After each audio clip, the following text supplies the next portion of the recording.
Season 7 ഫിനാലെയോട് അടുത്ത് നിൽക്കുകയാണ്. ഇനി 8 ദിവസം കൂടി ബാക്കിയുള്ളൂ. ഇനി വരും ദിവസങ്ങളിൽ നമ്മൾ കാണാൻ പോകുന്നത് എക്സ് കണ്ടസ്റ്റൻസ് ഹൗസിനുള്ളിലേക്ക് പ്രവേശിക്കും. അപ്പാനി ശരത്തും ആര്യൻ കത്തിരിയും അതേപോലെ ജിസയില്, ശൈത്യ, പിന്നെ നമ്മുടെ ആരാണ് ജിഷിൻ മോഹൻ, അഭിലാഷ്, ഒനീല്, ഇവരെല്ലാവരും തന്നെ ഹൗസിനകത്തേക്ക് പ്രവേശിക്കും കേട്ടോ. എക്സ് കണ്ടസ്റ്റൻസ് ആയിട്ട് മുമ്പുള്ള ആഴ്ചകളിൽ പുറത്തായിട്ടുള്ള എല്ലാവരും ഹൗസിനുള്ളിലേക്ക് പ്രവേശിക്കും. ഇവരുടെ റീ എൻട്രിക്ക് വേണ്ടി കാത്തിരിക്കാനുള്ള ഒരു പ്രധാന കാരണം എന്ന് പറഞ്ഞാൽ ഈ സീസണില് ഒരു വിന്നറിനെ സോഷ്യൽ മീഡിയക്ക് തീരുമാനിക്കാനായിട്ട് സാധിച്ചിട്ടില്ല. സാധാരണ ജനങ്ങൾ ഒരു പേര് പറയുന്നുണ്ട്, ആ പേര് തന്നെ ഞാനും ഏറ്റു പറയുന്നു. പക്ഷെ സോഷ്യൽ മീഡിയ ഇതുവരെ ഒരു വിന്നറിനെ ഡിസൈഡ് ചെയ്തിട്ടില്ല എന്നുള്ളതാണ് സത്യം. അപ്പൊ അങ്ങനെയുള്ള ഒരു സാഹചര്യത്തിൽ ഈ എക്സ് കണ്ടസ്റ്റൻസ് എല്ലാവരും തിരിച്ചു വരുമ്പോ അവരുടെ ഒരു അപ്രോച്ച് എന്തായിരിക്കും? അവർ ഏത് രീതിയിൽ ഈ ഗെയിമിനെ മാറ്റിമറിക്കും? ഫിനാലയുടെ ആഴ്ചയാണ് അറിയാം, പക്ഷെ ഈ ഫിനാലയുടെ ആഴ്ചയും ഒരു ഗെയിം നമ്മൾ കാണും എന്നുള്ളതാണ് സത്യം. ഫിനാലയുടെ ആ വേദിയിൽ പോലും ഒരു ഗെയിം നടന്നേക്കാം.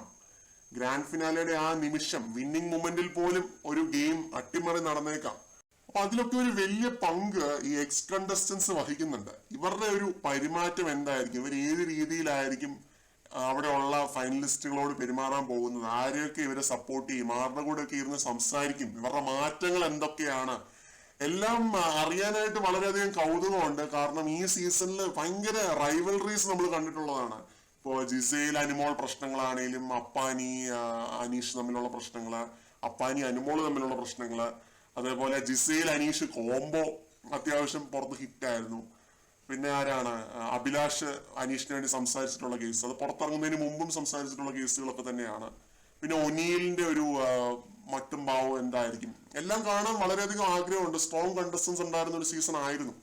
ആര്യൻ കത്തുരിയ എങ്ങനെ അനീഷിന്റെ അടുത്ത് ഇനി പെരുമാറും? ആര്യന്റെ ഒരു മാറ്റം എന്തായിരിക്കും? നമ്മുടെ ഹോട്ട് സീറ്റ് ഷാരിക ഗെയിം അട്ടിമറിക്കുമെന്നാണ് പറയുന്നത്. ഗെയിം ചേഞ്ച് ചെയ്തിട്ടേ തിരിച്ചു വരുള്ളൂ എന്നൊക്കെയാണ് പറയുന്നത്. ഇതൊക്കെ കണ്ടറിയേണ്ട കേസുകളാണ് കേട്ടോ. ഇപ്പോഴേ അപ്പാനി ശരത്ത് അനീഷിനെ അനീഷേട്ടൻ എന്നൊക്കെ വിളിച്ചിട്ടാണ് ഹൗസിനകത്തേക്ക് പ്രവേശിക്കാൻ പോകുന്നത്. അപ്പം ഏത് രീതിയിൽ ഇവരുടെ ഒരു പെരുമാറ്റം മാറും, അതിൽ നിന്നും എന്ത് ക്ലൂസ് അവർക്ക് ലഭിക്കും, ഇതൊക്കെ കാണാൻ വളരെയേറെ കൗതുകമുണ്ട്. ഈ ഫിനാലെ വീക്ക് എനിക്ക് പൊതുവെ ഇഷ്ടമുള്ള ഒരു വീക്കാണ് കേട്ടോ. ഞാൻ അത് തുറന്ന് സമ്മതിക്കുകയാണ്. എനിക്ക് പൊതുവെ ഇഷ്ടമുള്ള ഒരു വീക്കാണ്. കാരണം നമ്മളൊരു എന്താ പറയാ, ഗ്രാഫ് ഇങ്ങനെ കയറി അതിന്റെ ഒരു കലാശക്കൊട്ടെന്നൊക്കെ പറയുന്ന ഒരു ലെവലിലേക്ക് പോയിട്ട് പിന്നെ ഒരു വിന്നറിനെ അങ്ങ് ഡിസൈഡ് ചെയ്യുകയാണ്. ഈ സീസണിൽ ഇത് ഗെയിമാണ് നമ്മൾ കാണാനായിട്ട് പോകുന്നത്. ഇനി ഈ ഒരാഴ്ചയും നമ്മൾ ഗെയിം തന്നെയാണ് കാണാൻ പോകുന്നത്. എക്സ് കണ്ടസ്റ്റൻസ് വരുന്നതാണ് ആ ഗെയിമിലെ ഒരു പ്രധാന ടേണിംഗ് പോയിന്റ് ആവാനായിട്ട് പോകുന്നത്. അപ്പോ കണ്ടറിയാം ഏതൊക്കെ സംഭവിക്കും എന്നുള്ളത്. എന്തായാലും അപ്പാനിയും പിന്നെ സംഘവും എല്ലാവരും ഹൗസിനകത്തേക്ക് പോകാൻ വേണ്ടി തിരിച്ചിട്ടുണ്ടെന്നാണ് അറിയുന്നത്. ബിൻസി, ബിന്നി എല്ലാവരും ഉണ്ട്. ഒരു ദിവസം 5 പേരെയും 6 പേരെയും ഒക്കെ വെച്ച് കയറ്റി വിട്ടേക്കാം.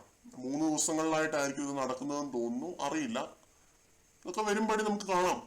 കൂടുതൽ വീഡിയോകളുമായിട്ട് വീണ്ടും കാണാം.